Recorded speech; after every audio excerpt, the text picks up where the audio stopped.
I want to return to a story that we didn't really talk about too much because there's been so much going on. But in case you missed it, during Fulham's match against Huddersfield, an incredible exchange between Kamara and his teammates after Fulham were awarded a penalty. Kamara, in the end, obviously would take the penalty and almost inevitably it would then be saved. Stevie, this is extraordinary behaviour from professional athletes, isn't it?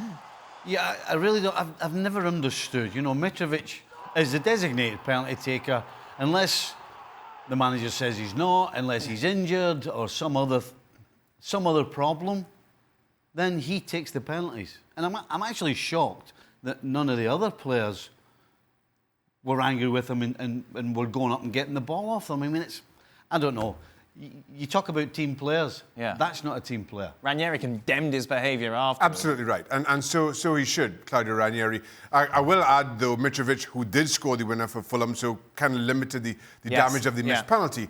I thought his post-game press conferences were absolutely fantastic in the way that he offered an excuse to Kamara, almost understanding why he was as adamant as he was. So well played Mitrovic on that as well. As shocking as those scenes were on the pitch, even more so the abuse now that Kamara has got on social media. Yeah.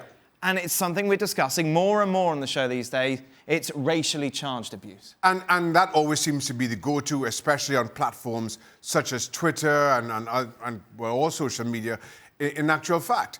I will say from the top, though, I think the way that Fulham have handled this and what we've heard from them as a club has been absolutely fantastic and needed. You need clubs to take a very strong approach to this and draw that definite line in the sand. And we've seen that from Fulham. So well played to them as well here. But I think there's a bigger issue here, a bigger conversation to be had between people feeling that they're anonymous on social media, so therefore are free to do and say as they please, and also a little bit, reluctance isn't the right term, but between the social media platforms and their management and ownership groups being slow to respond to such abuse on social media, and also the police services authorities who themselves have been slow, if not reluctant, to take action. And I don't want to use the term reluctant because I feel that the laws themselves are still being developed and still a little bit uncertain.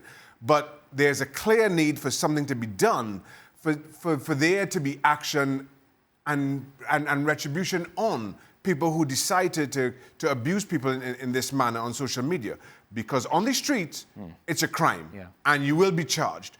Therefore, it shouldn't be also accepted on social media, or people shouldn't feel free to do as they have been doing.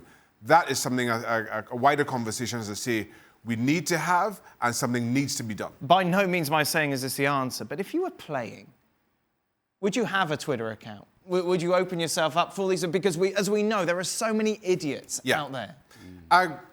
Sitting here, my answer is no. But at the same time, I understand the world that we now live in, and social media is a part of that world.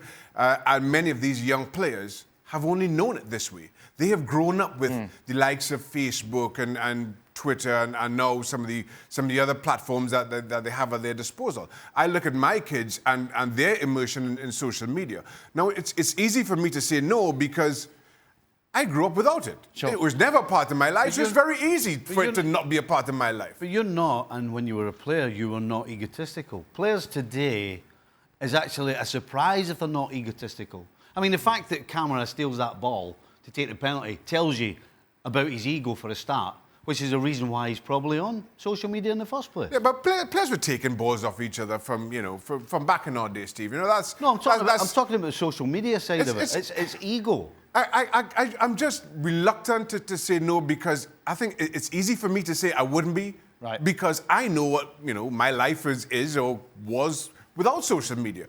Whereas for these young men and women playing the game today, social media has been a part of their life all throughout. So I'm not in a position to judge or condemn here.